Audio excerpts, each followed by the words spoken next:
This was in Chicago. Anderson didn't like this, the attempted tag and the push off by Donaldson. Then this play at second, Anderson has some words. Donaldson, yeah. And now tonight, didn't escalate, but there were more words. And Anderson said, I see you. And here we go again. Now Grandal and Donaldson, nose to nose, and the bench is empty. Well, this was heating up on a hot Saturday, and it's spilling over right now. Lindsay at Close Call Sports, and the purpose of this video is to discuss a concept that we talked about a few years ago in our Mental Health in an Abusive Environment article. It refers to the player-participant classification known as abuser. More on that shortly, but here's the rest of the incident first. And being dragged away by the White Sox is Tim Anderson. But this started with Grandal and with Donaldson at home plate.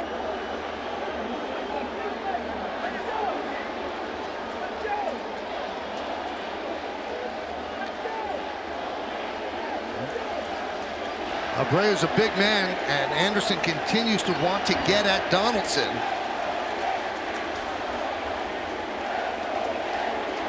And there's still 2.5 games left to go.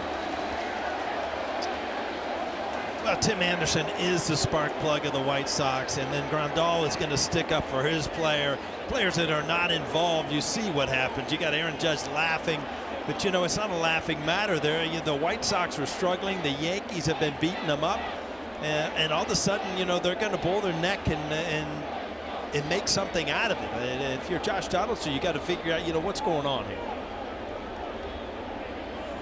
Well, the umpire's going to have to get together and think, well, who are we throwing out of this game right now, if anybody? Now Donaldson's having words with La Russa. And La Russa being moved away by the umpires.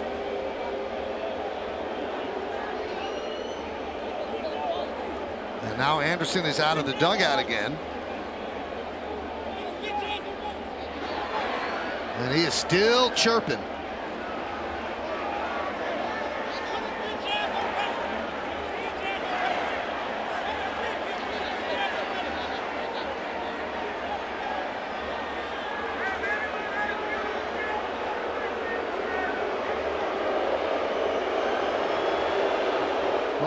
Several years ago, we ran the numbers and compiled a list of MLB's biggest hothead players by ejection frequency. Perhaps it's time for a refresh, because of the top 7, only 3, Bryce Harper, Marwin Gonzalez, and Josh Donaldson, are still active, and Marwin Gonzalez hasn't been ejected since 2020.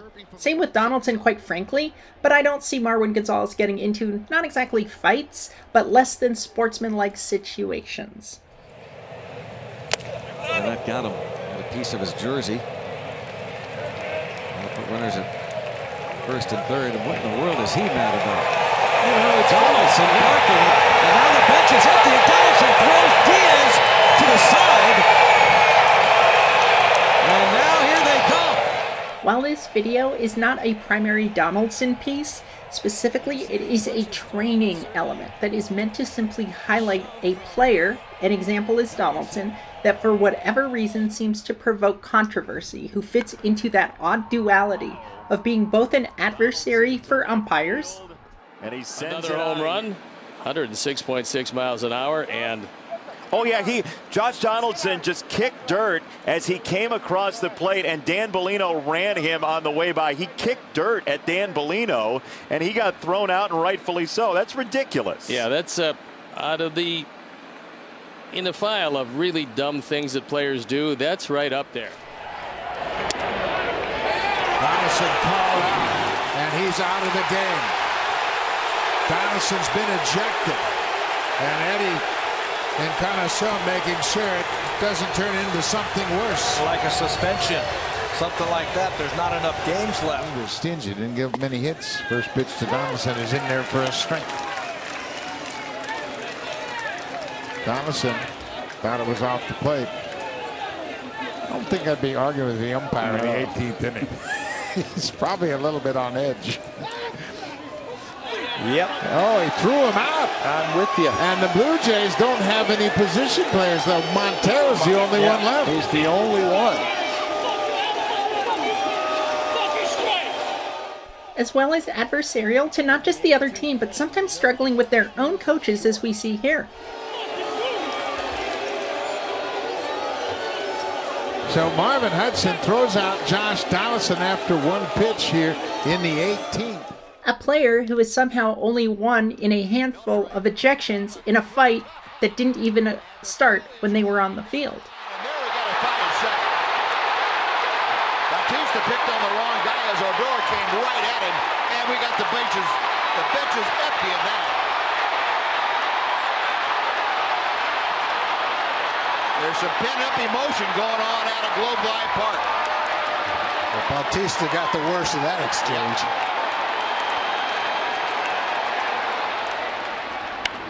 Fly ball to right. We saw what happens when we proactively try to protect such a player. And frankly, sometimes it's important to head things off. But other times, the context of who we're dealing with is kind of important too. And sometimes we let it override our better judgment. We have to take a step back and treat everyone equally. Give everyone an equal opportunity to win the game and play by the rules. For example, Donaldson's an interesting case. Problems with umpires, opponents. We saw that struggle with his own team. Basketball officiating uses the term disruptor to classify a player, generally off the bench, remember it's basketball, who comes into the game and disrupts its flow, sportsmanship, etc.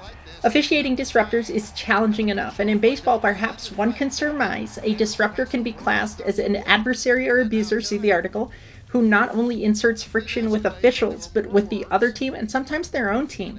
The interesting thing about most disruptors is once they're ejected, whatever was bumpy starts to run smoothly again.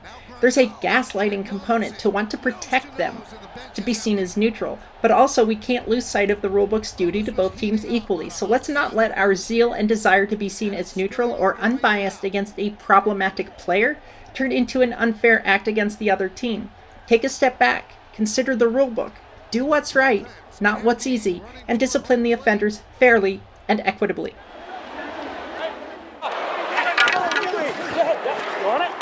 In hockey, I found it's a little easier as the sports rules book knows that there will be problems and allows players to fight, legally, but with penalty. In hockey, the code is protected in that way. You harm my team and the referee fails to call it, we'll just fight it out. It's legal, but penalized. Jesus. Joey doesn't know cardio. I like it. Thanks, you too, buddy. In baseball and effectively most other sports for that matter, fighting is illegal and ejectable. And for that reason, preventative officiating here might be wise, but responsive officiating after a bench clearer as a result of incitement is vital. I have a feeling the reason Grandal was not ejected for incitement is that the umpires know Donaldson is really the aggressor. Just with most players of that caliber knows how to push buttons and get under skin without overtly or obviously breaking the rules. And that's why Grandal got leeway here. But still, at a lower level, obviously high school disqualifies both benches, but I'd expect both Grandal and Donaldson to be gone. This is far from over. In fact, it's worse. Gasoline has been thrown on the fire now. Visit us online at closecallsports.com, Twitter and Facebook at closecallsports, and we'll see you on the site. Whatever was said at second base earlier in this game between Donaldson and Anderson set this thing back off again, and it is far from settled. Now, Aaron Boone wanted to go out and get a clarification. Is there going to be a warning? And he's waved off by Greg Gibson, the crew chief. All right, so now both benches have been warned. So if Lopez does throw at Donaldson or at any Yankee, he'll be thrown out, and La Russa will be thrown out. And the same goes for the Yankee pitchers.